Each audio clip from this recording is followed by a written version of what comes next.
서울 제일침례교회 원로 목사는 아니고요. 은퇴 목사입니다. 저는 원로가 어울리지 않은 것 같습니다. 네, 그냥 은퇴했을 뿐이고요. 은퇴와 동시에 소개받은 대로 침례교단 1호 세계 순회 선교사로 임명과 파송을 받아서 그래서 1년이면 한 달 정도 빼고 11달은 매달 한 번씩 해외를 방문하고 있습니다. 11월에는 방글라데시를 갔다 왔고요. 다음 주에는 일본, 또 거기에 있는 우리 침례교 선교사님들을 만나러 가고요. 내년 1월에는 네팔을 가고 그다음 내년 11월까지 이렇게 일정이 다 이미 거의 짜여 있습니다. 그렇게 선교를 위해서 내 남은 생애를 드릴 수 있도록 불러주시고 사용해 주신 주님께 너무 감사를 드리고요. 또 이렇게 이 주님의 사랑하신 아름다운 교회 더 크로스 처치에 왔는데 돌아보니까 1월 12일 날 이 시간에도 제가 왔었더라고요. 그러니까 한 해가 시작되는 2024년도 1월 둘째 주에 왔었는데 한 해가 저물어가는 마무리하고 매듭짓는 12월 오늘 또 이렇게 오니까 제가 처음과 마지막으로 온 것 같아요. 그래서 요한계시록 22장 3절 말씀이 생각나더라고요. 주님께서 말씀하시기를 나는 알파와 오메가요 처음과 마지막이며 시작과 마침이라. 주님이 그렇게 말씀하셨는데 제가 어떻게 하다 보니 박호정 목사님 지금 미국에 계시지만 목사님의 배려로 부르심으로 또 이렇게 귀한 강단에서 이럴 때라도 말씀을 전하고 여러분을 만났는데 한 해의 마지막 달인 12월에도 이렇게 말씀으로 주님께 영광 돌리게 돼서 너무 감사를 드립니다. 하나님께도 감사를 드리고 또 우리 박호정 목사님께도 감사를 드리고 환영해 주신 여러분 모두에게도 다시 한번 진심으로 감사를 드립니다. 어느 교회 가보면 이렇게 인사를 시켜보면 그 교회가 얼마나 자유로운지 은혜로운지 영적인 분위기를 느낄 수가 있어요. 그래서 오늘도 이 밤 기도에 오신 여러분에게 인사를 시킬 텐데 인사하는 걸 보겠습니다. 한번 옆 사람과 이렇게 인사해 보실까요? 아름다운 게 죄라면 당신은 사형감입니다. 네.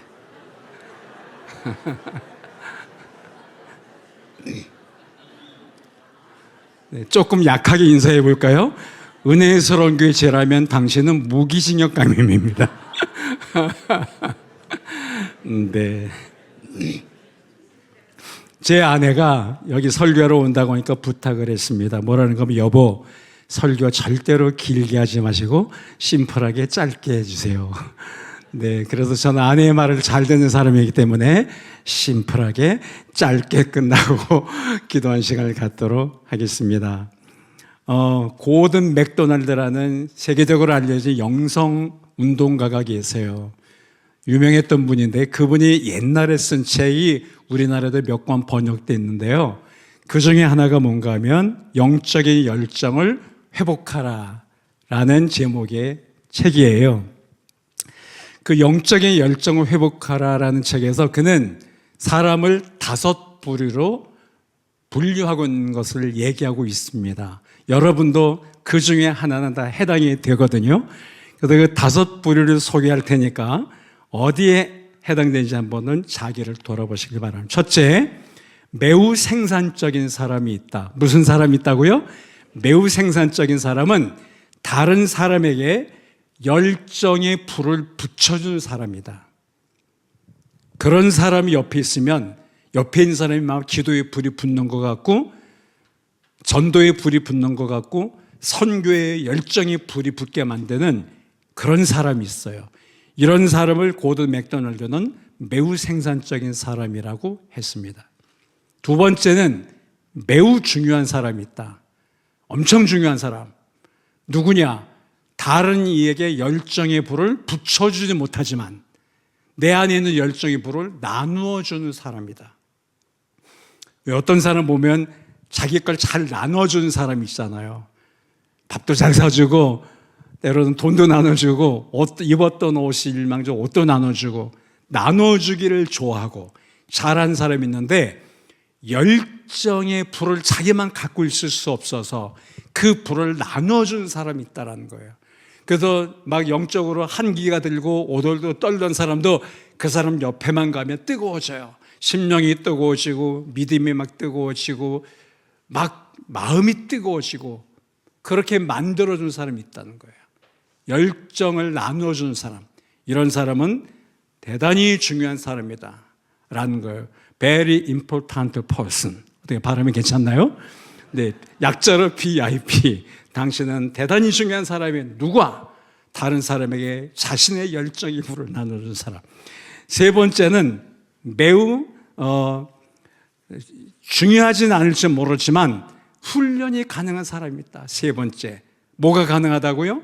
훈련이 가능해. 저 사람은 아직은 제목감은 아니에요.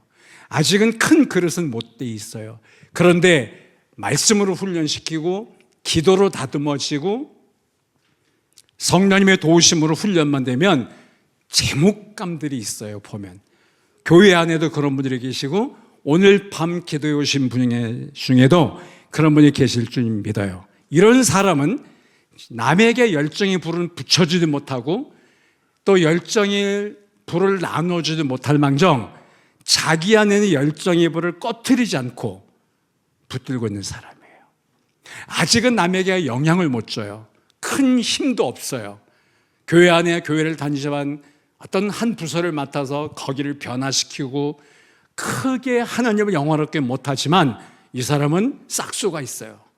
가능성이 있어요. 저 청년은 볼 때 나중에 제목감이야. 저 자매는 지금은 아니지만 반드시 하나님의 손에 붙들 쓰임받을 가능성이 있는 사람이야. 그 안에 열정이 있어요. 그걸 놓치지 않고 있어요. 세계 선교에 대한 열정, 한 영혼 구령에 대한 열정, 간절한 예배를 사모하는 열정, 그 열정을 붙들고 있는 사람이에요. 이런 사람은 훈련이 가능해요. 제대로 훈련만 받으면 변화돼서 하나님의 나라와 그의 영광 위에 멋있게 쓰임받을 사람이에요. 근데 네 번째 누가 있느냐? 네 번째 사람은 그저 좋게만 한 사람. 사람은 좋아요. 언제나 뭐 뼈가 없어도 살 정도로 무골호인이란 말 있잖아요. 이래도 좋고 저래도 좋고 허허허해. 적이 없어요. 그런데 늘 그날이 그날인 사람, 변화가 없는 사람, 다른 사람에게 아무런 영향도 주지 못하는 사람, 남의 열정을 즐기기만 하는 사람. 교회를 다녀요. 매주 와요. 예배도 안 빠져요. 그런데 늘 그 자리. 10년 전 처음 저 맨 뒷자리에 기둥 뒤였는데 지금도 저 맨 옆에 기둥 뒤에. 절대로 앞으로 안 나오는 사람. 자기를 오픈하지 않는 사람. 자기 집에 목사님 오는 것도 싫어하는 사람. 신방 온다 그러면 교회 안 나오겠다고 큰 소리 치는 사람. 사생활 간섭하지 말라는 사람들. 큐티 모임도 싫고 나눔도 싫고 아무것도 물어보지 못하게 하는 사람들. 즐기기만 해. 그냥 이 교회 기도 좀 세게 하네. 여기 참 은혜롭네. 목사님 너무 좋으시네. 그 정도. 그 이외에는 아무것도 안 한 사람들. 강 건너 불 보듯 구경꾼의 신자들. 구경만 하는 사람들. 남의 열정을 즐기기만 하는 사람들이 네 번째 부류예요. 고든 맥도날드에 의하면 다섯 번째 사람이 누구냐? 고갈시키는 사람. 다른 이의 열정을 고갈시키고 다른 이의 선한 열심을 고갈시키고 다른 사람을 막 탈진시켜요. 그 사람하고 1시간 교제하고 나면 뭔가 얻어간 게 있어야 되고 내가 힘을 얻고 위로와 용기를 얻고 막 새로운 소망이 샘솟게 만들어야 되는데 그 사람만 만나면 골치가 아프고 그냥 진이 다 빠지고 그런 사람 있어요, 없어요? 있습니다. 우리 더크로스 처치에는 없겠지만 혹은 이 영상을 보는 분들 아마 전 세계에서 우리나라 국내 곳곳에서 해외에 있는 분들도 이 더크로스 처치의 이 금요교대가 너무 뜨겁고 찬양이 은혜로우니까 들어와 보는 분들이 많은 걸로 알고 있어요. 레비스탕스의 구독자만 30만 명이 넘는 걸로 제가 알고 있거든요. 그런데 그냥 볼 뿐 자기도 변화되지 않고 오히려 옆에 있는 사람을 자기 아내를, 자기 남편을, 자기 부모를, 자기 자녀를, 한 목장의 식구들을, 같은 부서에 있는 멤버들을 탈진시키는 사람들. 저는 목회를 40년 일했거든요. 3개의 교회를 섬기고 은퇴를 했습니다. 그리고 아까 말씀드린 대로 거의 매달 해외 선교를 다니며 수많은 교회에서 집회를 하고 있고 수많은 선교사님들을 만나고 있습니다. 침례교 선교사들이 63개국에 760명이 나가 있고요. 한국교회 선교사들은 2단을 빼고 170개국 정도의 22,000명 정도가 나가 있습니다. MK를 빼고요. 많은 선교사를 제가 만나고 다니는데 보면 어떤 선교사님을 만나면 제가 도전받고 제가 거꾸로 은혜 받고 제가 다시 선교 열심히 됐다고 막 저에게 열정이 불을 붙여는 선교사님들이 계시거든요. 근데 때로는 드물지만 어떤 분을 만나면 탈진해요. 막 갈 때와 다르게 비행기 더 돌아올 때는 완전히 파김치가 되어 오게 하는 지역 혹은 사람도 때로 있어요. 제가 다음 주 수요일 날 11월 일본 도쿄에 가서 그곳에 침례교 선교사 7가정이 있어서 그들을 만나고 돌아오게 될 건데요. 걱정이 조금 약간 있어요. 왜냐하면 일본을 일컬어 아시아 선교사의 무덤이라고 부르고 있거든요. 그 정도로 선교가 어려운 나라, 800만의 귀신을 섬기는 신도라는 것을 국교라고 있는 나라, 여간에 전도하기 어려운 나라. 지난 5월에도 규슈 지방에 제가 갔다 왔는데요. 후쿠오카와 구마모토에 거기 있는 박철호 선교사의 말씀에 의하면 올해 그분이 20년 차인데 20년 동안 그 바로 옆집에 들어가는데 자기 바로 살고 있는 집 옆집에 그 집에 들어가는데 3년 걸렸대요. 절대로 초대를 안 한답니다. 밖에서 만날 때는 하이 뭐 센세이 그리고 되게 친절하고 되게 예의 바른 것 같은데 절대로 마음을 안 연답니다. 그 집 대문 안으로 들어가는데 3년 걸렸대요. 복음은 아예 들을 생각도 하지 않고 선교사들이 스스로 파김치가 돼서 막 무너지는 거 힘든 거. 오죽하면 아시아 선교사의 무덤이라고 일본을 불명예스럽게 부를까요? 파김치가 되게 만들어 막 탈진되게 만드는 거예요. 그런데 그런 나라도 있지만 그런 지역도 있지만 그런 사람도 있습니다. 저는 5부류의 사람을 고든 맥도날드가 분류한 종류를 설명해 드렸어요. 매우 생산적인 사람, 열정에 불을 붙여준 사람, 매우 중요한 사람, 열정을 나눠준 사람, 훈련이 가능한 사람, 자신의 열정을 꺼트린 거 붙들고 지키고 있는 사람, 그런가 하면 그저 좋게만 한 사람, 변화가 전혀 없는 사람, 남의 열정을 즐기고 있는 사람, 마지막 5번째 고갈시키는 사람, 다른 일을 탈진시켜버리는 사람 중에 여러분은 몇 번에 해당될까요? 한번 옆 사람에게 물어보실래요? 조심스럽게 몇 번이요? 하고 한번 물어보세요. 몇 번인가요? 저는 이 밤에 한 해가 저물어가는 이 12월 달 금요 기도에 오신 여러분 중에는 최소한 다 3번 이상의 성도들이 모이신 줄로 믿습니다. 4번과 5번은 없는 줄로 믿습니다. 있어서도 안 되죠. 남의 열정을 즐기게만 하면 되겠습니까? 예배를 즐기고 목사님의 설교를 즐기고 찬양하는 거 보고 구경이나 하고 있고 기도를 즐기고 그러면 되겠습니까?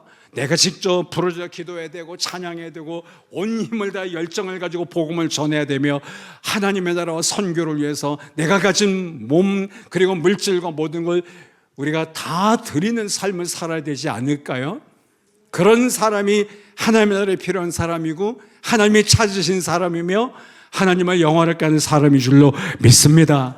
지도자들이라면 적어도 교회 안에 지도자라면 최소한 1번과 2번의 사람이 되어야 돼요. 매우 생산적인 영혼을 생산해내고 재생산하고 영혼을 구원하고 자기 안에 있는 복음의 열정, 선교의 열정, 구원의 열정을 다른 사람에게 막 불 붙여주고 나눠주는 사람들이 돼야 된다는 것입니다. 더 그렇죠. 제가 그런 교회인 줄로 믿고요. 오늘 밤 기대해 오신 여러분 모두가 그런 분이 되기를 축복합니다. 예수 그리스도 이름을 축복합니다. 오늘 이 자리에 몸은 없지만 영상으로 지금 이 기도에 참여하고 있는 분들이 많은 걸로 알고 있는데 그런 여러분들도 그런 분이 되시기를 주님의 이름으로 축복합니다. 아멘. 옆 사람과 인사 한번 하실까요? 1번과 2번의 사람이 되십시오라고. 최소한 1번과 2번 열정에 불을 붙여주고 열정을 나눠주는 그런 하나님의 사람, 그런 기도의 사람, 그런 성령의 사람 되어야 되겠다라는 것입니다. 아멘. 고린도전서 16장 15절에 보면 바울 사도가 고린도 교회 보낸 첫 번째 편지에서 마지막 장에서 이렇게 말합니다. 우리 다 같이 한번 읽어볼까요? 시작. 형제들아 스데바나의 집을 곧 아가의 첫 열매요 또 성도 섬기기로 작정한 줄을 너희가 아느니라. 내가 너희를 구원하노니 이 같은 사람들과 또 함께 일하며 수고하는 모든 사람에게 순종하라. 내가 스데바나와 부드나도와 아가이고가 온 것을 기뻐하노니 그들이 너희의 부족한 것을 채웠습니다. 그들이 나와 너희 마음을 시원하게 했으니 그러므로 너희는 이런 사람들을 알아주라. 아멘. 스데바나와 부드나도와 아가이고라는 세 사람이 사도 바울에게 왔습니다. 그래서 내가 너희가 왔을 때 너희가 온 걸 보니 내 마음이 기쁘도다. 저들이 누구냐? 저들은 너희의 부족한 걸 채워준 사람들이다. 너희는 이 같은 사람들을 알아주라. 스데바나와 부드나도 아가이고 고린도 교회 지도자들이었습니다. 어쩌면 장로님, 어쩌면 집사님들이었을 거예요. 그들이 왔을 때 바울 사도가 그들이 온 것만으로도 그들의 존재 자체를 본 것만으로 기뻐했다는 겁니다. 왜냐하면 그들은 자기와 다른 사람의 마음을 시원하게 해주고 누군가 부족했을 때 그것이 물질의 부족이든 영적인 부족이든 혹은 인생의 문제 때문에 부족한 것이든 그들의 부족함을 채워주는 사람들이었다는 겁니다. 너희는 이런 사람들을 알아주라고 합니다. 오늘 아름다운 이 자리에 오신 성도 여러분 모두가 영적인 스데바나 부드나도 아가이고가 되시기를 주 예수님의 이름으로 축원을 드립니다. 옆 사람에게 한 번 더 인사하실까요? 그런 분이 되세요라고. 아멘. 저는 오늘 본문 말씀을 읽고자 합니다. 예레미야서 35장 말씀을 같이 나누고자 합니다. 눈물의 예언자라는 별명으로 불리시는 하나님의 사람 예레미야, 같은 예레미야 35장 말씀을 찾으셨나요? 성경책에 있으시면 다 직접 펴시고, 혹시 성경책 안 갖고 오신 분 있다면 스크린에 뜨니까 그걸 보고 읽으셔야 되겠습니다. 35장은 1절부터 19절인데 이게 다 한 내용이에요. 그래서 잘라서 읽을 수가 없어요. 그래서 다 같이 천천히 호흡을 맞춰서 1절부터 19절까지 읽어가겠습니다. 읽는 중에 나에게 말씀하시는 하나님의 음성을 듣는 시간 되기를 축복합니다. 하나님 내게 말씀하여 주옵소서. 이런 마음으로 읽어가시겠습니다. 시작. 유다의 요시야 왕의 아들 여호야김 때 여호와께로부터 말씀이 예레미야에게 임하여 이르시되 너는 레갑 사람들의 집에 가서 그들에게 말하고 그들을 여호와의 집 한 방으로 데려다가 포도주를 마시게 하라 하시니라. 이에 내가 하바시나의 손자요 예레미야의 아들인 마샤냐와 그의 형제와 그의 모든 아들과 모든 레갑 사람들을 데리고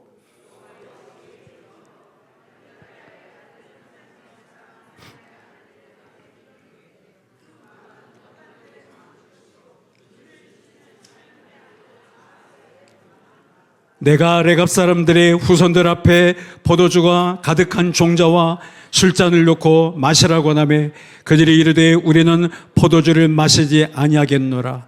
레갑의 아들 우리 손주 요나답이 우리에게 명령하여 이르기를 너희와 너희 자손은 영원히 포도주를 마시지 말며 너희가 집도 짓지 말며 파종도 하지 말며 포도는 소유하지도 말고 너희는 평생 동안 장막에 살아라. 그리하면 너희가 머물러 사는 땅에서 너희 생명이 길리라 했으므로 우리가 레갑의 아들 우리 손주 요나답이 우리에게 명령한 모든 말을 순종하여 우리와 우리 아내와 자녀가 평생 동안 포도주를 마시지 아니하며 살 집도 짓지 아니하며 포도원이나 밭이나 종자도 가지지 아니하고 장막에 살면서 우리 손주 요나단이 우리에게 명령한 대로 다 지켜 행하였노라. 그러나 바빌론의 느부갓네살 왕이 이 땅에 올라왔을 때 우리가 말하기를 갈대인의 군대와 수리아인의 군대를 피하여 예루살렘으로 가자 하고 우리가 예루살렘에 살았노라. 그때 여호와의 말씀이 예레미야에게 임하여 이르시되 만군의 여호와 이스라엘의 하나님께서 이와 같이 말씀하시니라. 너는 가서 유다 사람들과 예루살렘 주민들에게 이르기를 너희가 내 말을 들으며 교훈을 받지 아니하겠느냐. 여호와의 말씀이니라. 레갑의 아들 요나답이 그의 자손에게 포도주를 마시지 말란 그 명령은 실행되도다. 그들은 그 선조의 명령을 순종하여 오늘까지 마시지 아니하거늘 내가 너희에게 말하고 끊임없이 말하여도 너희는 내게 순종하지 아니한도다. 내가 내 종 모든 선자를 너희에게 보내고 끊임없이 보내며 이르기를 너희는 이제 각기 악한 길에서 돌이켜 행위를 고치고 다른 신을 따라 그를 섬기지 말라. 그러면 너희는 내가 너희와 너희 선조에게 준 이 땅에 살리라 하여도 너희가 귀를 기울이지 아니하며 내게 순종하지 아니하였느니라. 레갑의 아들 요나답의 자손은 그의 선조가 그들에게 명령한 그 명령을 지켜 행하나 이 백성은 내게 순종하지 아니하도다. 그러므로 만군의 여호와 이스라엘의 하나님께서 이와 같이 말씀하시니라. 보라, 내가 유다와 예루살렘의 모든 주민에게 내가 그들에게 대하여 선포한 모든 재앙을 내리리니 이는 내가 그들에게 말하여도 듣지 아니하며 불러도 대답하지 아니함이니라 하셨다라. 예레미야가 레갑 사람의 가문에게 이르되 만군의 여호와 이스라엘 하나님께서 이와 같이 말씀하시기를 너희가 너희 선조 요나답의 명령을 순종하여 그의 모든 규율을 지키며 그가 너희에게 명령한 것을 행하였도다. 그러므로 만군의 여호와 이스라엘 하나님께서 이와 같이 말씀하시니라. 레갑의 아들 요나답에게서 내 앞에 설 사람이 영원히 끊어지지 아니하리라 하시니라. 아멘. 여러분, 이 말씀을 읽으시면서 하나님이 뭐라고 말씀하시나요? 어떤 구절에서 하나님의 음성을 들으셨나요? 아, 이거는 나에게 하시는 하나님의 말씀이야 라는 게 어디 있었나요? 물론 성경을 많이 읽으신 분들은 여러 번 이 말씀을 읽으셨을 테니까 전체적인 내용과 맥락은 이해하고 계시겠지만 오늘 다시 한번 한 해가 저물어가는 2024년도 마지막 달인 12월 달 이 마무리를 앞두면서 하나님은 우리 가문에, 우리 교회, 우리 가정에 그리고 나에게 뭐라고 말씀하신지를 깊이 사모하는 마음으로 같이 한번 다시 나누겠습니다. 이 말씀의 본문의 배경은 1절에 있습니다. 1절에 보면 뭐라고 말씀하고 있습니까? 유다에 요시야라는 왕이 있었는데 그 왕의 아들이 여호야김이었습니다. 그때 여호와께로부터 말씀이 눈물로 기도를 많이 했던 눈물의 예언자 예레미야에게 임하여 이르셨다고 했습니다. 요시야 왕이란 훌륭한 왕의 아들 여호야김 때 눈물로 기도하면서 하나님의 말씀을 대언했던 선지자 예레미야에게 이 말씀이 주어진 거예요. 그러니까 예레미야 선지자가 조국 유다의 멸망을 앞두고 있었던 힘들었던 때 나라가 근간이 흔들리고 우상숭배에 빠지고 안식일이 폐해지고 예배가 사라지고 기도하지 않고 그리고 귀신에게 절하는 사람들이 많아지던 그때 그래서 하나님의 말씀에도 듣지 않고 불순종하며 어긋난 길로 폐역한 길을 가는 유다가 멸망할 수밖에 없었던 때 예레미야가 이 하나님의 말씀을 들었다는 거예요. 그거를 기록하고 있는 것입니다. 2절과 3절도 읽어볼까요? 2절과 3절도 같이 읽습니다. 너는 레갑 사람들의 집에 가서 그들에게 말하고 그들의 여호와의 집 한 방으로 데려다가 포도주를 마시게 하라 하시니라. 이제 내가 하바사나의 손자여 예레미야의 아들이 아사나와 그의 형제와 그의 모든 아들과 모든 레갑 사람들을 데리고 우리가 이해할 수 없는 말씀이 지금 기록되고 있습니다. 예레미야에게 말씀하기를 너는 레갑 사람들의 집으로 가라. 그들에게 말하라. 그들을 여호와의 집, 여호와의 성전의 한 방, 예를 들면 더 크루처치의 여러 방들이 많잖아요. 교육관이며 적은 소우 예배실, 기도실이 많잖아요. 그 어느 한 방으로 데려다가 그들에게 포도주를 마시게 하라는 거예요. 아니, 하나님께서 기도의 사람 예레미야에게 하신다는 말씀이 고자 명령이 너는 레갑 사람들을 데려다가 여호와의 성전에, 그것도 밖에서가 아니라 술집에서가 아니라 무슨 레스토랑에 가서가 아니라 아니면 너희 집에서가 아니라 여호와의 집 한 방에 가서 이 하나님의 사람들을 모아놓고 여호와께서 시키셨다고 말하면서 포도주를 마시게 하라라는 것입니다. 이 명령을 하신 겁니다. 그랬더니 5절과 6절에 보면은 5절과 6절에 뭐라고 말씀합니까? 같이 읽어볼까요? 시작. 내가 레갑 사람들의 후손들 앞에 포도주가 가득한 종자와 술잔을 놓고 마시라 권하매 그들이 이르되 우리는 포도주를 마시지 아니하겠노라. 레갑의 아들 우리 선조 요나답이 우리에게 명령하여 이르기를 너희와 너희 자손을 영원히 포도주를 마시지 말며. 시험 삼아 하나님께서 아마 떠보느라 가신 것 같아요. 레갑 사람들 자손들을 가문을 다 데려다가 여호와의 한 방에다 놓고 여호와께서 명하셨다, 포도주를 마셔라고 했는데 그들은 또 이구동성으로 말하기를 우리는 마실 수 없노라. 레갑의 아들 요나답 우리 선조가 우리에게 명령하여 이르기를 너는 영원히 포도주를 마시지 말라고 했습니다. 우리는 마실 수 없습니다. 이렇게 그들이 대답했다라는 거예요. 그래서 7절에 보세요. 자, 7절도 다시 한번 읽습니다. 시작. 너희가 집도 짓지 말며 파종도 하지 말며 포도원을 소유하지도 말고 너희는 평생 동안 장막에 살아라. 그리하면 너희가 머물러 사는 땅에서 너희 생명의 길리라 했으므로. 레갑의 아들 요나답이 자기들의 선조가 뭐라고 말하는가 하면 너희는 앞으로 집도 짓지 마, 너희는 파종도 하지 마, 논밭에 그런 곡식도 심지 마, 이 말이죠. 씨도 뿌리지 마, 포도원을 소유하지도 마. 너희는 평생 동안 장막, 천막에 살아라. 텐트 생활하라. 그러면 너희가 머물러 사는 땅에서 너희 생명이 길리라. 이렇게 말씀하세요. 집도 짓지 말라는 거예요. 논밭도 갖지 말라는 거예요. 포도원도 소유하지 말라는 거예요. 그러면 어떻게 살란 말입니까?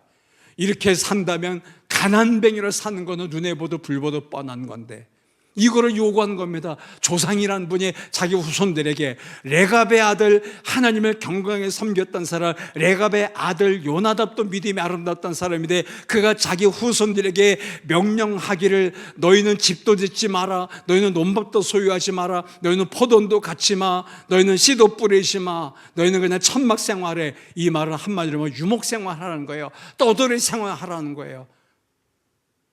안전히 거할 장막을 지으면 안 되니까, 영원히 소유할 논밭이나 과수원이 있으면 안 되니까 너희는 그냥 양이나 치면서 목초지를 따라 천막 생활하면서 이동하면서 살아. 그러면 너희 생명이 이 땅에서 길 거야. 이렇게 말했다는 거예요. 자기 조상 요나답이. 여러분에게 만약 여러분의 부모가 여러분 사르는 조상이 여러분에게 유언처럼 남기면서 얘들아, 누구야, 아들아, 딸아, 산손들아, 너희들 이 할비 말을 똑바로 들어라. 이 부모, 이 아비 말을 똑바로 들어라. 앞으로 너는 무슨 일도 절대로 집 지면 안 돼. 논밭도 사지 마, 건물도 사지 마, 과손도 사지 마, 어떤 가게도 사지 마, 상가 건물도 사고 등기하지 마. 너희는 그냥 천막 생활을 해. 일평생 전세살이 월세살이 떠돌이 생활하며 살아. 현대어 버전으로 번역하면 이런 뜻이거든요. 여기에 과연 아멘할 사람이 몇 명이나 될까요?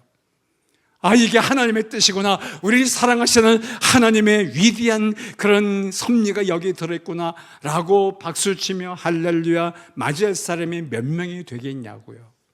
그런데 레갑의 아들 요나답의 그 명령을 들은 레갑의 자손들은 그 말대로 했다라는 겁니다.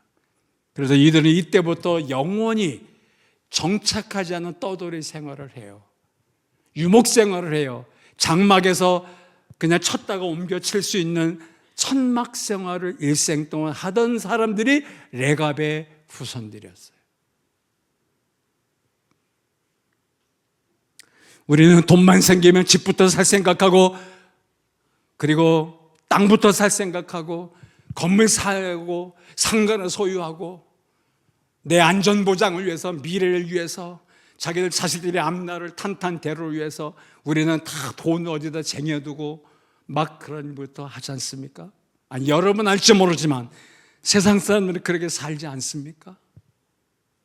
그러라는 거예요, 지금 요나답이.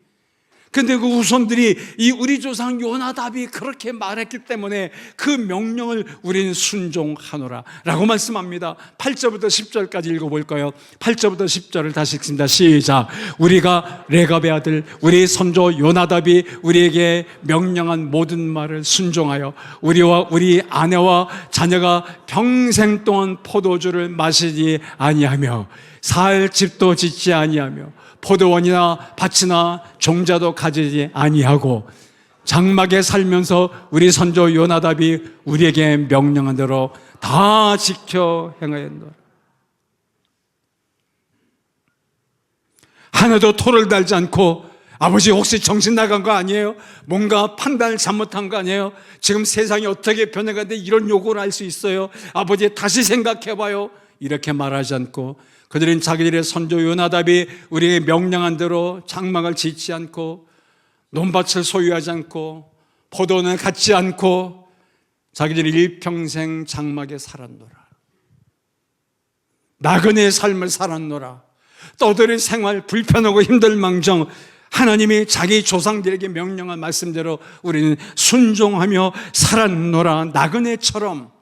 그래서 훗날 주님의 수석 사도였던 베드로 사도가 흩어져 있는 여러 교인들에게 보낸 편지 속에서 베드로전서 1장 17절에서 그는 이렇게 말합니다. 베드로전서 1장 17절 같이 읽으실까요? 외모로 보시지 않고 각 사람의 행위대로 심판하신 이를 너희가 아버지라 부른즉 너희가 나그네로 있을 때를 두려움으로 지내라. 베드로 사도는 하나님을 아버지라고 부르고 믿는 사람들을 일컬어 너희는 나그네야, 나그네. 이 세상의 삶은 나그네의 삶이야. 잠깐 왔다 간 거야. 잠깐 지나간 거야. 아까 말씀드린 대로 저는 매달 거의 해외 선교지를 방문합니다.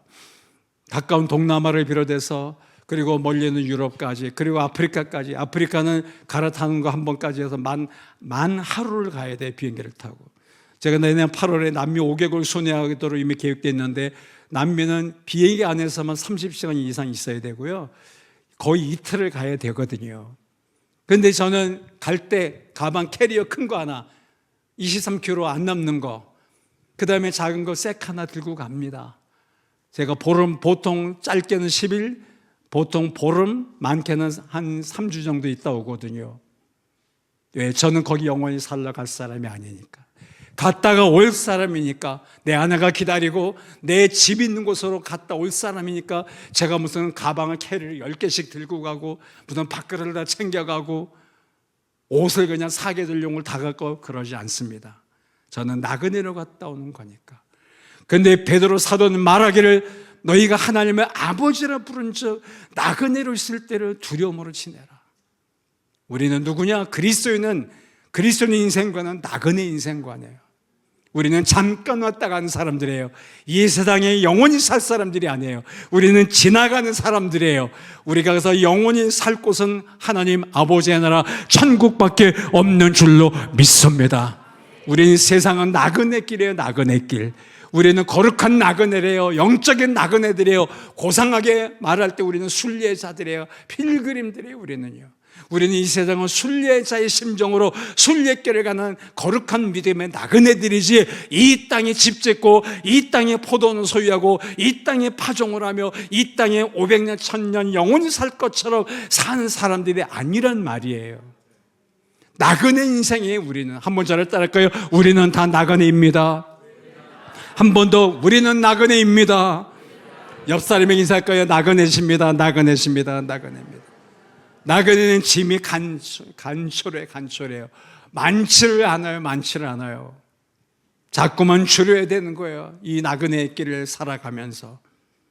그래서 이 레갑의 아들 요나답이 자기 후손들에게 하나님의 말씀을 받아 명령한 명령대로 자기들은 다 지켜 행하였노라 라고 말씀합니다. 한마디로 말하면 힘든 요구였지만, 불편한 요구였지만 이 레갑의 자손들은 다 순종했다라는 겁니다. 그랬더니 12절에 보세요.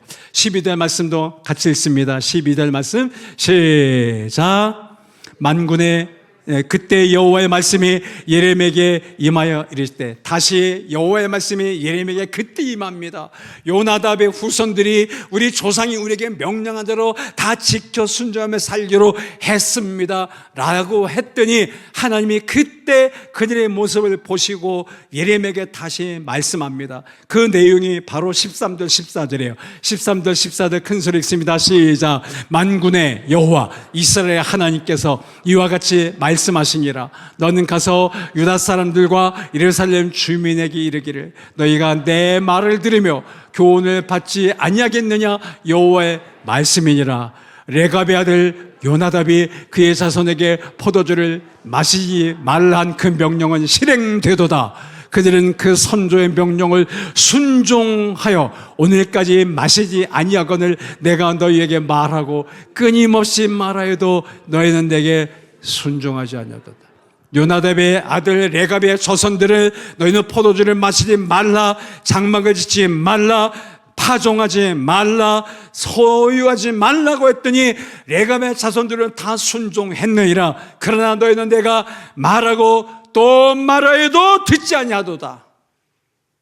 유다 주민들아, 예루살렘 사람들아, 내 말을 들으라.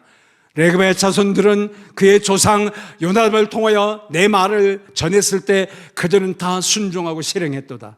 그러나 너희는 내가 말하고 또 말하여도 순종하지 않는도다. 여기에 두 부류의 사람들이 등장합니다. 첫째가 누굽니까? 말씀에 순종한 믿음의 사람들.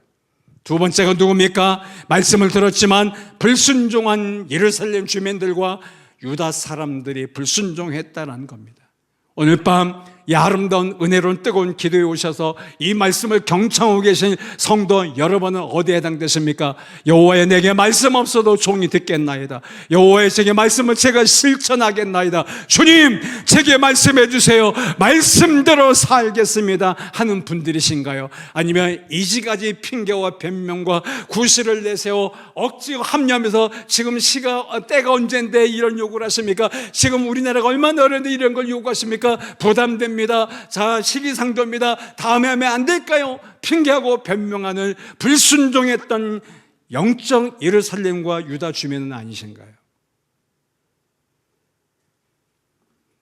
하나님이 우리에게 조상을 통해 말씀하셨을 때 분명히 힘든 건 그 자손들도 알았습니다. 아니, 집을 짓지 말라니, 아니, 파종도 하지 말라니, 아니, 포도園을 소유도 하지 말라니, 그럼 우리는 어떻게 뭘 먹고 살란 말이에요? 라고 따질 법하였건만 레갑의 자손들, 요나답의 후손들은 아무도 그런 말 하지 않고 순종했다는 거예요. 다 실행했다라는 거예요.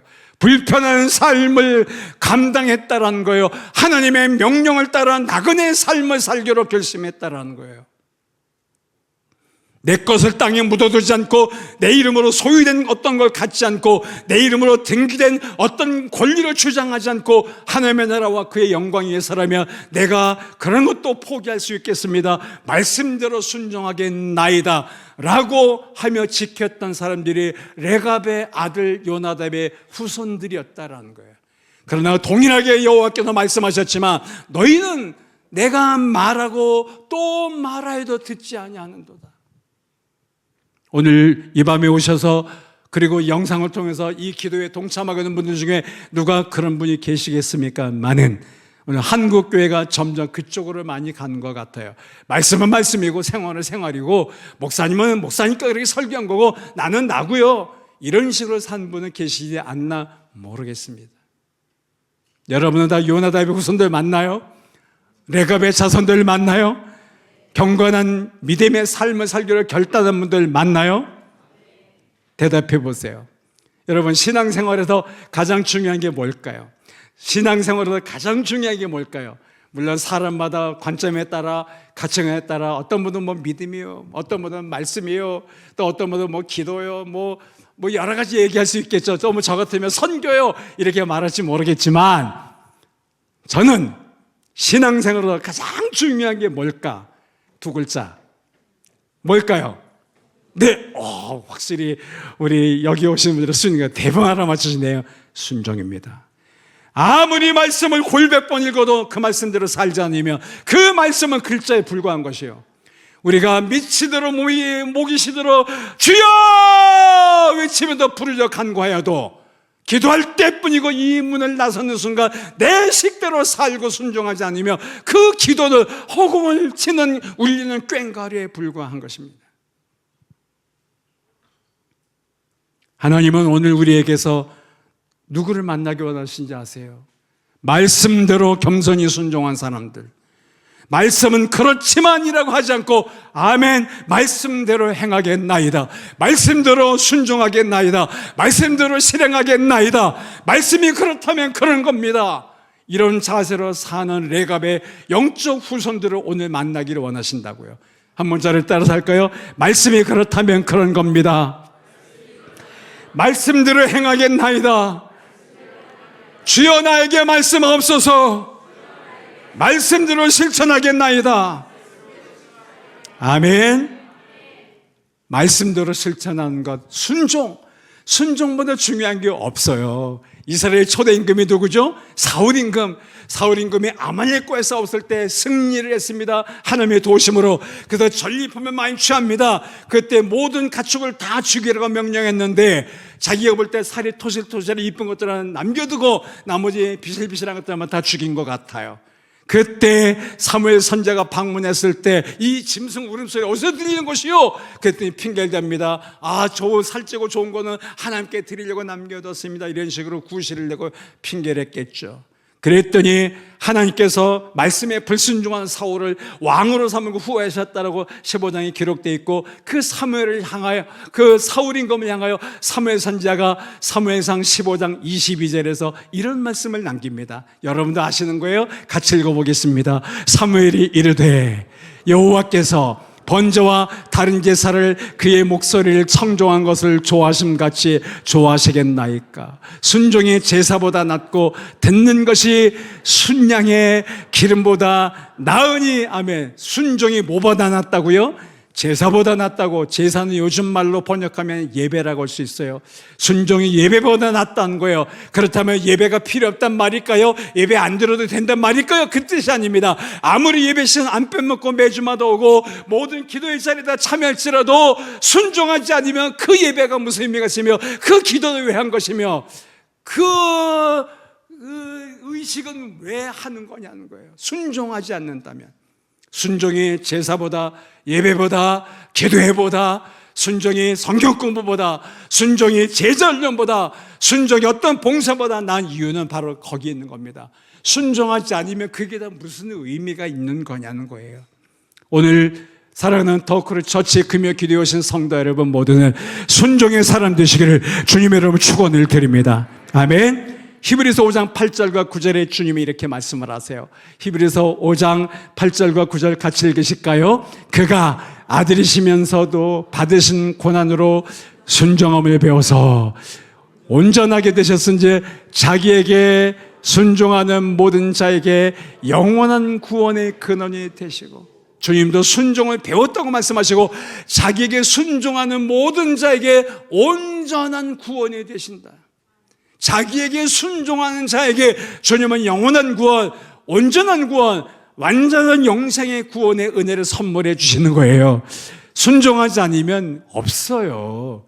오늘 이 밤에 오신 여러분 모두가 그렇다고 순종하지 않으신다는 말은 아닙니다. 적어도 이렇게 점점 추워가던 날 이 밤에 하나님 앞에 전에 와서 기도하는 여러분들은 말씀에 순종한 삶을 살고 있는 경과나 레갑의 후손들인 줄로 믿습니다. 그렇지만 높아심에서 말씀드린다며 더욱 말씀대로 순종하는 삶을 살아드리는 하나님의 백성 되기를 주님의 이름으로 축원을 드립니다. 아멘.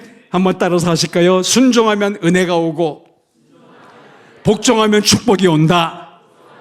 우리 옆 사람과 인사 한번 하실까요? 순종하면 은혜가 오고 복종하면 축복이 온다.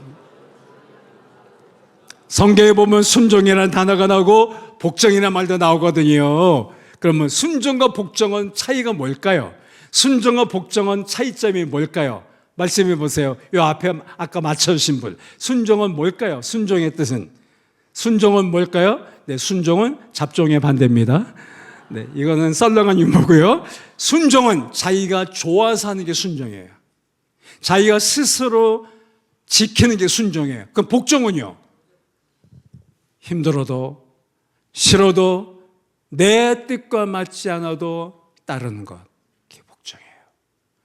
하나님은 우리에게 순종을 물론 좋아하시고 요구하시지만 때로 하나님은 복종을 요구하실 때가 많습니다. 하나님의 영광과 그의 나라를 위하여, 영혼군 위하여, 세계 선교를 위하여 때로는 힘들어도 어려워도 해본 적 없어도 부담스러워도 복종하라라는 거예요. 한 모자를 따라서 할까요? 순종을 넘어 복종까지 가자. 아멘. 수준이 어느 정도 있는 교회는 순종은 잘해요.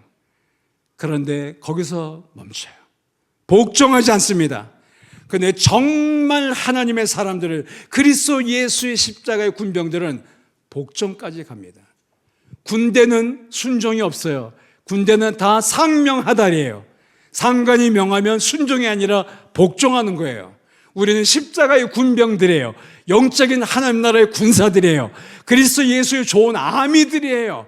그렇다면 총사령관 되시는 예수 그리스도께서 우리에게 명령하시며 우리는 순종이 아니라 내가 싫어도 힘들어도 부담되어도 해본 적 없어도 자신 없어도 능력이 없어도 가진 것 없어도 우리는 어떻게 해야 됩니까? 복종해야 되는 겁니다. 물론 자발적으로 순종하면 최고의 아름다운 선일 거예요. 그렇지만 때로 순종이 안 되며 억지로라도 복종까지 하시기를 주의 이름으로 축원을 드립니다. 사도행전 6장 7절 말씀에 보면 사도들이 열심히 전도해서 많은 영혼들이 구원을 받습니다. 많은 사람이 주께로 돌아옵니다. 그때 이렇게 말씀하고 있습니다. 6장 7절을 읽어보실까요? 하나님의 말씀이 점점 왕성하여 예루살렘에 있는 제자의 수가 더 심히 많아지고 허다한 제사장의 무리도 이 도에 복종하니라. 이 도가 뭡니까? 십자가의 도. 예수님의 십자가와 부활의 도에 순종이 아니라 십자가의 도에 복종했다고. 누가? 허다한 제사장인 무리들이 복종했다는 겁니다. 하나 더 보실까요? 로마서 10장 3절 말씀에 보면 바울 사도는 로마 교인들에게 이렇게 말씀하고 있습니다. 같이 읽습니다. 하나님의 의를 모르고 자기 의를 세우려고 힘써 하나님의 의에 복종하지 아니했느니라. 열심은 있는지 모르지만 하나님을 아는 지식이 아니라 자기 지식을 세우면서 자기 의를 세우려고 하나님의 의에 힘써 복종하지 아니한 사람들이 있었다는 것입니다. 하나님은 오늘 우리에게 이 밤에 순종만 원하신 것이 아니라 하나님의 의에, 하나님의 말씀에, 하나님의 명령에 복종한 사람들을 부르고 찾고 계십니다. 여러분들이 그런 분 되시기를 주의 이름으로 축원을 드립니다. 그럼 이제 거의 마지막 부분인데요. 다시 본문이 예레미야 35장 16절 17절을 보실까요? 이제 거의 마지막 부분인데요. 16절 17절 말씀을 한 번 더 읽습니다. 시작. 레갑의 아들 요나답의 자손은 그의 선조가 그들에게 명령한 그 명령을 지켜 행하나 이 백성은 내게 순종하지 아니하도다. 그러므로 만군의 여호와 이스라엘의 하나님께서 이와 같이 말씀하시니라. 보라, 내가 유다와 예루살렘의 모든 주민에게 내가 그들에게 대하여 선포한 모든 재앙을 내리리니 이는 내가 그들에게 말하여도 듣지 아니하며 불러도 대답하지 아니함이니라 하셨다 하라. 요나답의 아들들은 내가 말할 때 명령에 순종했느니라. 그러나 너희는 예루살렘과 유다 주민들아, 너희는 내가 말하여도 듣지 아니하고 불러도 대답하지 아니하였다. 내가 말할 때는 듣지 않았다. 너희는 순종하지 않았다. 복종은커녕 순종조차 하지 않았다. 라고 두 그룹을 비교하십니다. 그러면서 오늘 본문의 마지막인 말씀, 불순종의 결과를 말합니다. 자, 18절을 보실까요? 18절 말씀을 같이 읽습니다. 시작. 예레미야가 레갑 사람의 가문에게 이르되 만군의 여호와 이스라엘 하나님께서 이와 같이 말씀하시기를 너희가 너희 선조 요나답의 명령을 순종하여 그의 모든 규례를 지키며 그가 너에게 명령한 것을 행하였도다. 19절 말씀. 그러므로 만군의 여호와 이스라엘 하나님께서 이와 같이 말씀하시니라. 레갑의 아들 요나답에게서 내 앞에 설 사람이 영원히 끊어지지 아니하리라 하시니라. 아멘. 요나답의 자손 레갑의 후손들은 하나님의 말씀할 때 들었다라는 겁니다. 들었다는 말이 히브리어로 쇠마 혹은 쇠마라고도 해요. 그래서 어디선가는 쇠마 학교도 있잖아요. 쇠마, 하나님의 말씀할 때 귀담아 경청하여 듣는 것. 쇠마, 쇠마. 그런데 요나답의 자손들, 레갑의 후손들은 하나님의 명령을 들었다는 거예요. 쇠마를 했다는 거예요. 그냥 듣고 끝난 것이 아니라 들은 말씀대로 살았다는 겁니다. 그런데 예루살렘과 유다 거민들은 내가 너에게 말하여도 듣지 아니하고 쇠마하지 않고 불러도 대답하지 아니하였도다. 그들에게 재앙을 내리리라. 16절에 17절에 그렇게 말씀하고 있어요. 내가 그들에게 말해도 듣지 아니하며 불러도 대답하지 아니함이니라. 내가 그들에게 대해 선포한 모든 재앙을 내리리니. 얼마나 무서운 말이에요. 내가 선포한 모든 재앙을 내가 말해도 듣지 않고 불러도 대답하지 않고 복종은커녕 순종조차 하지 않는 너희를 향하여 내리겠다. 모든 재앙을. 오늘 여기에 해당된 사람이 우리는 한 명도 없기를 축복합니다. 그런 가정도 없으시기를 축복합니다. 아멘.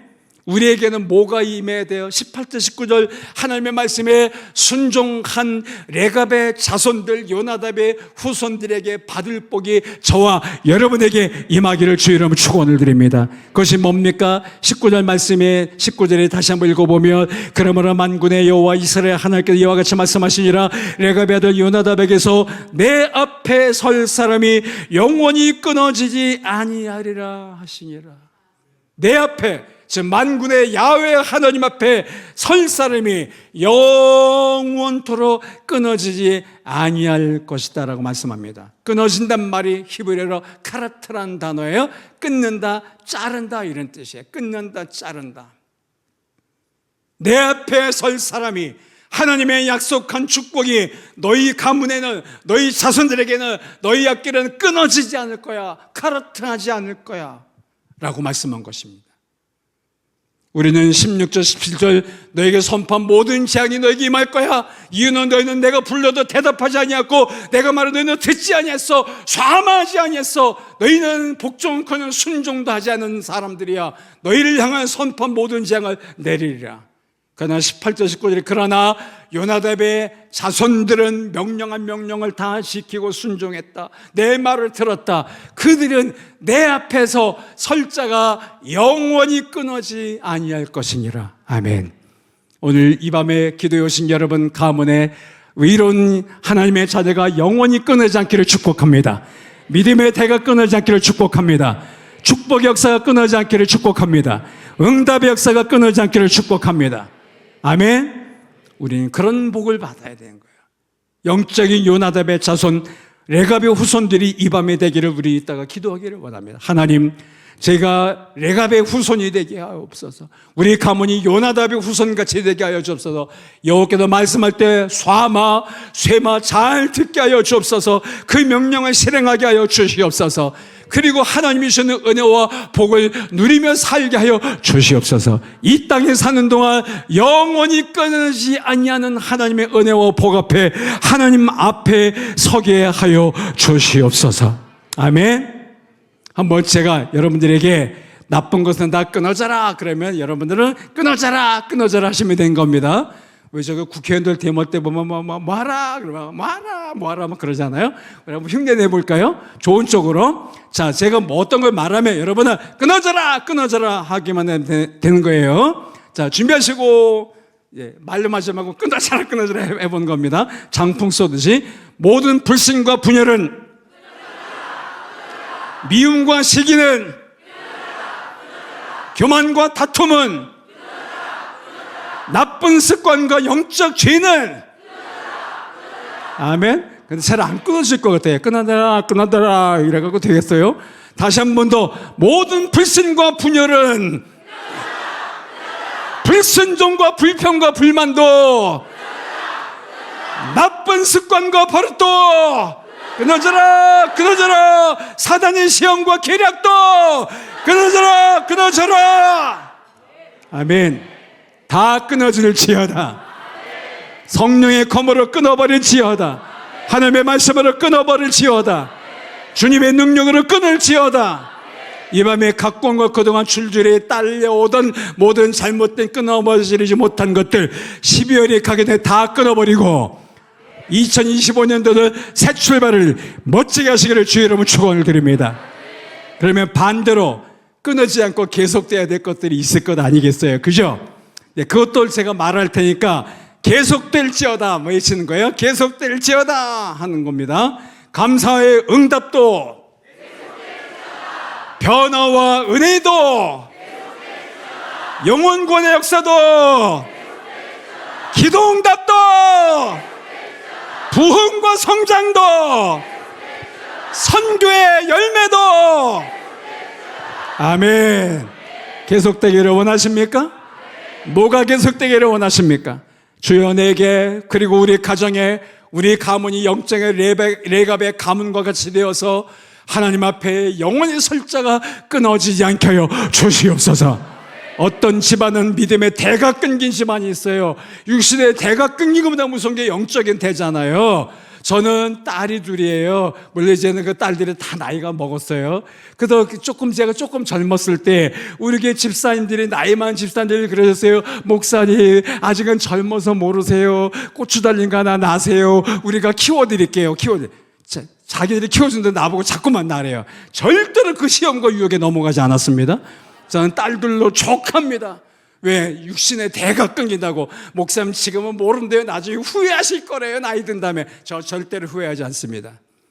어차피 육신은 썩어 죽으면 죄가 될 것, 구원받는 우리 영혼이 천국 가는 것인데, 거기서 영혼의 믿음의 가족과 함께 영혼이 살 것인데 육신의 대 이어가는 게 뭐 그렇게 중요해 갖고.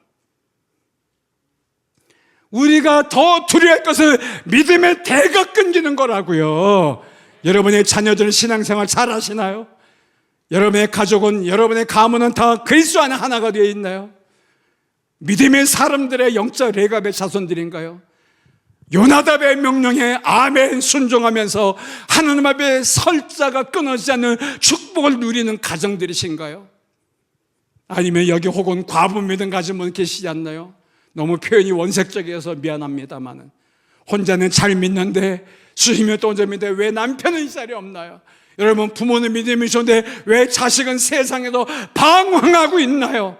믿음의 대가 끊어지고 있지 않습니까? 오늘 이 밤에 오신 여러분의 생애 가운데, 그리고 여러분의 가정과 가문 가운데 하나님 앞에 요나답의 후손을 축복하시는 것처럼, 예레미야 35장 19절에 말씀하신 것처럼 내 앞에 설자가 영원히 끊어지지 아니하리라, 카라트하지 아니하리라. 계속해서 믿음의 대가 이어질 것이니라. 의인들이 나오게 될 것이니라. 축복의 삶이 세워질 것이니라. 하나님의 영광의 증인들이 나오게 될 것이니라 라고 그렇게 좀 축복하시는 거예요. 하나님께서 요나답의 자손들은 그렇게 될 거라는 거예요. 그래서 11절 말씀에 보면 뭐라고 말씀하는가 하면, 11절 말씀에 보면 이렇게 되어 있습니다. 바빌론의 느부갓네살 왕이 유다 왕국을 멸망시키다 나중에 군대를 몰고 와갔고요. 그 얘기 하는 거예요. 미리 예언한 거예요. 이 땅에 올라왔을 때 우리가 지금 요나답의 자손들이 말하기를, 갈대인의, 지금 바빌론 군대를 말하거든요. 갈대인의 군대와 수리아인의 군대를 피하여 어디로 간다고요? 예루살렘으로 가자고. 우리가 예루살렘에 살았노라. 그래서 이들이 예루살렘으로 집단 이주를 합니다. 그리고 그 다음에 정확한 건 나오지 않아서 잘 모르겠지만 예루살렘에 털을 잡고 그들이 계속 살게 되는 거거든요. 그래서 그 자손들이 예루살렘과 주변으로 퍼졌을 거예요. 어디까지? 유대 땅, 베들레헴 땅까지 갔을 거예요. 제가 베들레헴을 8번을 9번을 갔다 왔어요. 작년 8월에 딸 부부와 제 아내가 넷이 3주 동안 여행을 했는데, 그 중에 또 마지막 9번째로 10번째를 원래 올 5월에 계획해놨는데 하마스 전쟁한 바람에 못 가게 됐고요. 내년에도 못 갈 것 같아요. 현재로 볼 땐. 베들레헴을 9번 가봤습니다. 베들레헴과 예루살렘은 10리예요. 4km. 걸어서도 제가 한번 갔다 온 적이 있어요. 옛날에. 갈 땐 택시 타고 올 땐 걸어왔습니다. 4km니까 1시간 뒤집어 쓰거든요. 그 중간쯤에 베탁 게렘이라는 곳이 있는데 레갑의 자손들이 거기 살았다는 거예요. 그래서 그들은 양쪽으로 예루살렘과 베들레헴을 왔다 갔다 한 사람들이 베들레헴 땅에 더 많이 살았을 가능성이, 왜? 베들레헴은 들판이 지금도 많아요. 그래서 다윗도 목동이었잖아요. 예수님도 베들레헴에 태어나셨잖아요. 그래서 그들은 장막을 칠 수 없었고 포도는 소유할 수 없었고 논밭을 파종할 수 없었기 때문에 천막에 살면서 양을 키우면서 가축을 기르면서 유목 생활을 해야 되기 때문에 그들은 들판이 필요했던 거예요. 그래서 그들이 믿음의 대를 이어가면서 하나님의 나라와 그의 영광을 바라보며 신앙을 유지하고 있었던 어느 날, 2000년 전 밝은 빛이 밤하늘을 빛내며 움직이기 시작합니다. 하나님의 아들 예수 그리스도께서 인간의 몸을 입고 이 땅에 거룩하게 탄생하셔서 하늘의 징조가 보인 것이죠. 그거를 제일 먼저 바라봤던 그 목자들이 천사의 방문을 받고 예수님 누워 계신 말구유를 찾아가 경배하지 않습니까? 세계 최초의 성탄절 축하 예배를 드리고 경배한 사람들을, 예루살렘 왕궁의 화려한 옷을 입은 사람이나 기득권층이나 신학자들이나 아니면 고급스러운 엘리트들이 아니라 바로 베들레헴 들판에 가난하고 힘들게 목축을 하며 떠돌이 생활하던, 천막 생활하던 유목민들이었어요. 목자들이었어요. 저는 성경에 꼭 그렇다고 말하지 않지만 그들이 바로 레갑의 후손들이었을 것이다. 왜?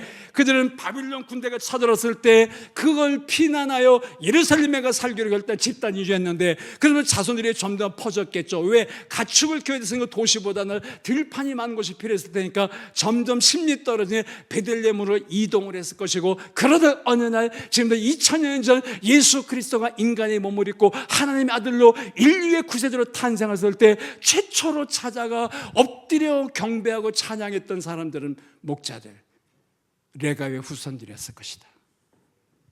그런 축복을 누리게 되는 것이죠. 오늘 우리가 인간적으로는 가난하게 살고, 때로는 무시당하고, 때로는 가진 게 많지 않고 좋은 집 지니지 못할지 모르지만, 저도 지금 18평 아파트에 살고 있거든요. 지어진 지 23년 된, 뭐 좀 새 것 쪽에 속하도 23년이니까 40년 안 됐으니까 두 부부 살기 딱 좋아요. 우선 집이 안 넓으니까 청소하기 너무 좋고, 네. 뭐 더 들여놓을 것도 없어요. 집이 좁으니까 뭐 누가 뭐 준대도 갖고 올 수가 없어요. 우리가 내 집이 아닐지 모르지만, 넓은 집을 소유하지 않고 있을지 모르지만, 통장에 잔고가 많지 않을지 모르지만, 저도 세계 순회 선교하면서 매달 선교 후원에 살기 때문에 사실 물질적으로 넉넉지 않아요. 들어온 선교면 그대로 다 선교를 씁니다. 제 통장은 거의 늘 간단해요. 잔고가. 특별한 제 수입이 이제는 없으니까. 그래도 하나도 불안하지 않아요. 저는 영적인 레갑의 후손처럼 살고 싶습니다. 언젠가 나그네의 삶을 마치는 날, 주님이 이제 그만 살고 오라고 부르시는 날, 아무것도 남기지 않고 깨끗하게 가볍게 떠나고 싶은, 레갑의 후손처럼 다른 건 몰라도 믿음의 경건한 대가 끊이지 않게 하여 주옵소서. 다양한 건 제 큰딸은 교회 사모고요, 둘째 딸은 목사예요. 한 번도 신학교라고 말한 적 없는데 스스로 알아서 갔고요. 손주가 셋 있는데 걔들은 어린 초등학생들에도 불구하고 매주 금요 기도회 가고, 진해교회 수원중앙침략이 부목이거든요. 큰 사이가 수요 예배 안 빠지고, 딸이 믿음이 너무 더해서 자네들 깨워서 새벽 예배 툭 하면 데리고 다니고. 적어도 우리 집은 아직은 레갑의 후손들의 가문인 것 같아요. 경건한 믿음으로 살려고 가진 건 별로 없지만, 내놓을 것도 별로 없지만, 모아놓은 것도 거의 없지만, 그러나 하나 있다면 누구도 뺏을 수 없는 거룩한 보화, 믿음의 보화. 제 소망은 그겁니다. 하나님, 남은 생애를 사는 동안 언제까지 살려주실지 모르겠지만 레갑의 후손처럼 살게 하여 주옵소서. 여호와께서 명령하시면 명령대로 순종하기도 하시고, 말씀하시면 아멘 말씀대로 살게 도와주시고, 기도하려면 기도하고, 감사하려면 감사하고, 순종하려면 순종하고, 복종하려면 복종하는 삶을 살아드리기 원합니다. 주님, 하나님은 지금 많이 배운 사람을 찾기보다, 화려한 옷 입은 사람 찾기보다, 자기 건물 많이 가진 사람 찾기보다, 여기저기 논밭에 씨를 파종할 재산이 많은 사람 찾기보다, 무슨 가지고 있는 것들이 많은 사람 찾기보다 경건한 믿음의 유산을 물려주고 그 믿음의 가문으로 살고 있는 사람들을 만나기를 원하세요. 그들이 누굽니까? 레갑의 자손 요나답의 후손들이라는 거예요. 저는 오늘 이 밤에 함께 이 말씀을 듣고 나는 저와 여러분 모두가 영적 레갑의 후손들 되시기를 주의 이름으로 축원을 드립니다. 이사야 6장 8절 말씀해 보면 너무 유명하지 않아요? 목사님들이 많이 인용하신 말씀이잖아요. 같이 읽어볼까요? 시작. 내가 또 주의 목소리를 들으니 주께서 이르시되 내가 누구를 보내며 누가 우리를 위하여 갈구 하시니 그때 내가 이르되 내가 여기 있나이다. 나를 보내소서이다. 내가 주의 목소리를 듣습니다. 주께서 말씀하면 내가 누구를 보내며 누가 우리를 위하여 갈구 하시니 그때 내가 이르되 내가 여기 있나이다. 내가 여기 있나이다. Here I stand, send me. 내가 여기 있습니다. 나를 보내십시오. 하나님은 예나 지금이나 사람을 찾고 계세요. 사람은 방법을 찾지만 하나님은 사람을 찾으세요. 내 뜻과 내 명령대로 실행한 사람이 누구냐? 내가 말할 때 대답하고 내가 부를 때 대답한 사람이 누구냐? 내가 말할 때 쉐마 하나님의 말씀을 듣고 아멘 순종한 사람이 누구냐? 그런 사람을 찾고 계세요. 요나답의 자손들 같은 사람을 만나고 싶어 하세요.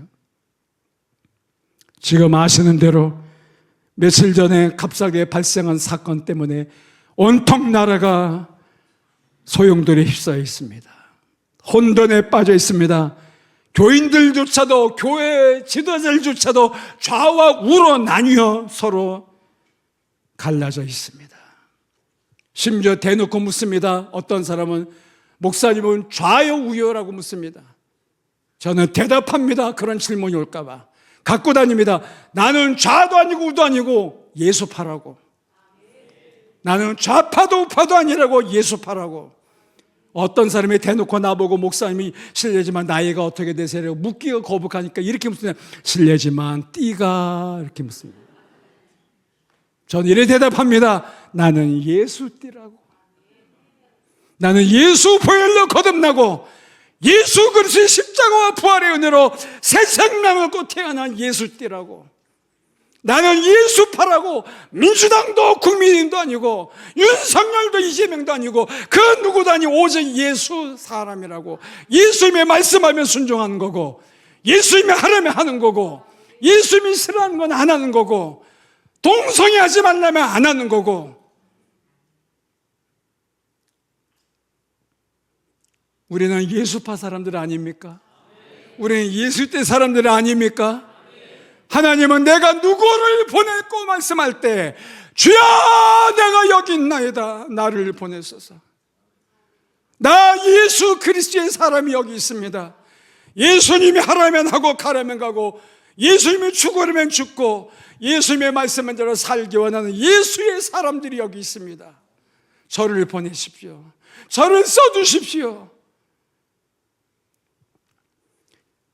옛날 일정시대 때 시인이었던 김광섭이라는 분이 기독교인은 아니었는지 모르겠지만 나의 사랑하는 나라는 시를 썼어요.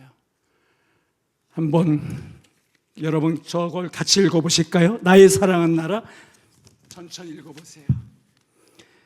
지상에 내가 사는 한 마을이 있으니 이는 내가 사랑하는 한 나라이로라. 세계의 무수한 나라가 큰 별처럼 빛날지라도 내가 살고 내가 사랑하는 나라는 오직 하나뿐. 반만년의 역사가 혹은 바다가 되고 혹은 시내가 되어 모진 바위에 부딪혀 지하로 숨어들지라도 이는 나의 가슴에도 피가 되고 맥이 도는 생명일지니 나는 어디로 가나 끊임없는 생명에서 영광을 찾아 남북으로 양단되고 사상으로 분열된 나라일 망정 나는 이 무거운 나를 끌고 신성한 곳으로 가리니 오래 닫혀진 침묵의 문이 열리는 날 고민을 상징하는 한떨기 꽂힌 찬연이 피리라. 이는 또한 내가 사랑하는 나라, 내가 사랑하는 나라의 꿈이오니. 하나님이 사랑하시는 대한민국이 지금 위기에 빠져 있습니다. 이때 그리스도인 된 그리스도 예수의 사람들은 뭘 해야 되겠습니까? 나라와 민족을 위하여 지도자를 위하여 기도해야 될 것이며 악한 어둠의 영이 나라를 지배하지 못하도록 사탄의 분열의 영이 활동하지 못하도록 우리는 예수 그리스도를 묶어야 될 것이고 성령의 능력으로 물리쳐야 될 것이고 한반도에서 하나님의 영광이 찬란한 빛처럼 드러나는 생명의 나라가 되도록 하나님의 세우신 나라, 하나님의 사랑하신 나라, 우리의 조국 이 대한민국이 세계 선교를 감당하는 장자 국가가 되고 장자 민족이 되도록 우리는 기도해야 될 줄로 믿습니다. 디모데전서 2장 1절과 2절에서 사도 바울은 믿음의 아들 디모데에게 이렇게 부탁합니다. 그러므로 내가 첫째로 권하노니 모든 사람 위하여 간구와 기도와 도구와 감사를 하되 2절도 읽어볼까요? 임금들과 높은 지에 있는 모든 사람 위하여 하라. 이는 우리가 모든 경건과 단정함으로 고요하고 평안한 생활을 하려 함이라. 요즘 말하면 대통령과 높은 지위에는 국회의원들과 지도자들과 모든 사람 위에 너희가 기도하라. 이는 우리가 모든 경건과 단정함으로 고요하고 평안한 생활을 하려 함이라. 우리가 기도하지 않아서, 기도가 부족해서 이 나라가 이 모양 이 꼴이 되고 있는 것 같습니다. 주님, 교회가 먼저 깨어있게 하여 주시옵소서. 그리스도인의 바른 양심으로 하나님의 뜻을 구하게 하여 주시옵소서. 이 나라가 잘못된 곳으로 가지 않도록 붙들어 지켜 주시옵소서라고 우리가 부르짖어 기도해야 될 줄로 믿습니다. 저는 어제 요즘 아주 뜨고 있는 영화 한 편을 봤습니다. 이틀 전에 개봉됐어요. 4일날. 소방관이라는 제목의 영화예요. 보신 분 있을지 모르겠어요. 안 보셨으면 강단에서 이런 부탁이 될지 모르겠는데 소방관 꼭 보세요. 너무 감동스러웠어요. 신앙과는 상관이 없는지 모르겠지만 2001년도 23년전 홍제동에서 일어났던 대화재 사건을 모티브로 만든 실화를 바탕으로 한 영화예요. 그래서 홍제동 대화재 사건 때 젊은 소방관 6명이 목숨을 잃습니다. 한 사람을 구하러 들어갔다가 죽어요. 6명이. 건물이 무너지면서. 그때 마지막 그 소방관들이 다 모인 자리에서 추도식을 하는데 그 주인공 배우가 주원이거든요.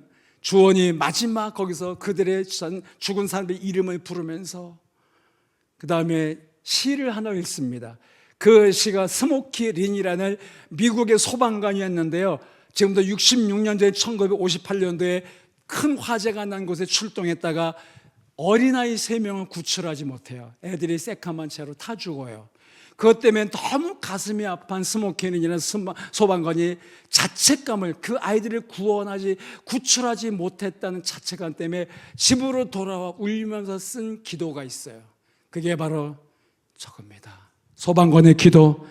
그거를 마지막으로 그 주원이가 쭉 읽는 거예요. 같이 한번 읽어보실까요? 하나님이시여, 제가 부름을 받을 때는 아무리 강력한 화염 속에서도 한 생명을 구할 수 있는 힘을 내게 주소서. 너무 늦기 전에 어린아이를 감싸 안을 수 있게 하시고 공포에 떨고 있는 노인을 구하게 하소서. 언제나 만전을 기할 수 있게 하시어 가장 가냘픈 외침까지도 들을 수 있게 하시고 신속하고 효과적으로 화재를 진압할 수 있게 하소서. 제 사명을 충실히 수행하게 하시고 최선을 다할 수 있게 하시어 모든 이웃의 생명과 재산을 보호하고 지키게 하소서. 그리고 당신의 뜻에 따라 제가 목숨을 잃게 된다면 당신의 은총으로 제 아이들과 아내를 돌보아 주소서. 소방관들은 자기 목숨을 담보로 하고 불 속에 죽어가는 생명을 살리는 일을 한 사람들이잖아요. 저는 저 영화 보고 알았어요. 2001년 저 사건이 있은 다음에 소방관들의 처우가 개선되기 시작했대요.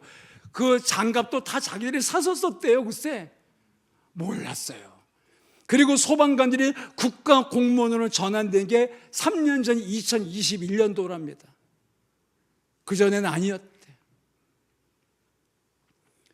소방관들은 자기 어쩌면 죽을지도 모른다는 거 알면서 불 속으로 두렵지만 뛰어들어가잖아요. 한 생명을 구원하기 위해서. 저는 그 영화를 보면서 마지막에 펑펑 울면서 모든 관객이 다 나갈 때까지 일어나지 못했어요. 나는 과연 저 소방관만큼 한 영혼을 구원하여 뜨거운 불 속에 들어간 적이 있었던가? 내 목숨을 버린 적이 있었던가? 한 영혼을 살리기 위해서 6명의 젊은 소방관들이 산화에 목숨을 잃었는데 우리 주님이 생각났어요. 온 세상과 죄에 빠진 인류를 구원하게 십자가에서 생명을 못 박으시고 다 내어주시며 죽어가신 예수 그리스도.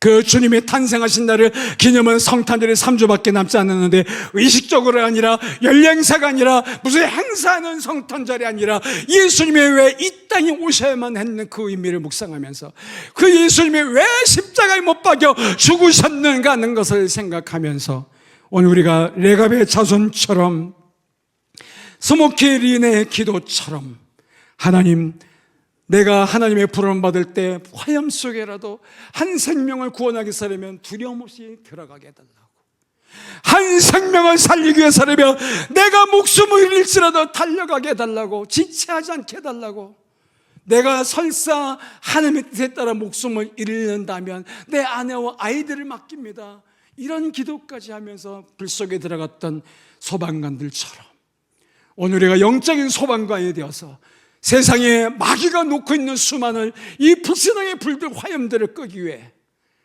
다시 한번 이 더크리 처치 교회 기도에 모인 저와 여러분 모두가 하나가 되어서 예수님의 십자가에 못 박혀 돌아가신 그 정신과 희생을 본받아 내가 드릴 수 있는 모든 것들을 다 드리고 살 수 있다면 하나님의 영광이 저와 여러분을 통해서 드러나게 될 줄로 믿습니다. 마지막 하박국서 3장을 읽고 마치고자 합니다. 그리고 우리가 다 같이 참된 부흥을 다시 한번 꿈꾸면서 부흥 찬양을 부르고 오늘 기도회를 이제 이어가도록 하겠습니다.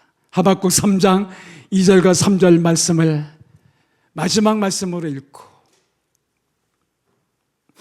그리고 다 같이 부흥을 부를 건데 우리 찬양단들은 들어와 주세요. 3장 2절과 3절 다 같이 읽습니다. 시작. 여호와여, 내가 주께 대한 소문을 듣고 놀랐나이다. 여호와여, 주는 주의 일을 이 수년 내에 부흥하게 하옵소서. 이 수년 내에 나타내시옵소서. 진노 중에라도 긍휼을 잊지 마옵소서. 하나님이 대만에서부터 오시며 거룩한 자가 바란 산에서부터 오시는도다. 그의 영광이 하늘을 덮었고 그의 찬송이 세계에 가득하도다. 아멘. 하나님이여, 진노 중에라도 긍휼을 잊지 마옵소서. 지금 이 나라가 하나님의 진노 앞에 직면해 있습니다. 하나님 두려워하지 않고 있습니다. 불순종, 불신앙으로 역행하고 있습니다. 이 민족을 긍휼히 여겨달라고, 교회를 깨워달라고, 다시 기도의 사람들이 일어나게 해달라고, 그래서 참된 부흥과 회복의 역사가 일어나게 해달라고 우리 같이 찬양을 드리고 기도하겠습니다.